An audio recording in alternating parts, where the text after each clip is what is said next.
దరిద్రాన్ని ఎత్తిన పెట్టుకు తిరగాలని ఎవడు మాత్రం అనుకుంటాడు. ప్రస్తుతం ఇజ్రాయెల్ వాళ్ళ పరిస్థితి అదే. గాజా అనేది వాళ్ళు ఆక్రమించుకుని అట్టు పెట్టుకోవాలనుకోవట్లా.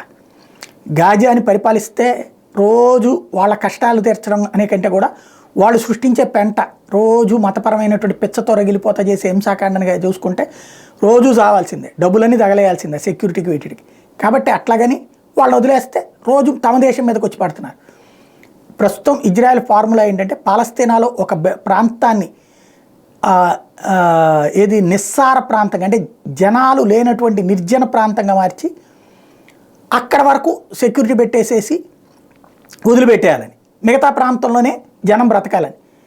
అలాగే పరిపాలన తనే నెత్తిన పెట్టుకోవాలనుకోవట్లా. అరబ్ దేశాలకి 4 దేశాలతో మాట్లాడుకున్నది, అరబ్ దేశాలకి గాజా పరిపాలన అప్పచెప్పాలన్నదే తన ఫార్ములా అన్నటువంటిది అమెరికన్ మీడియా తాజాగా వెల్లడిస్తడమే కాదు, అరబ్ దేశాల మీడియా కూడా హైలైట్ చేస్తోంది.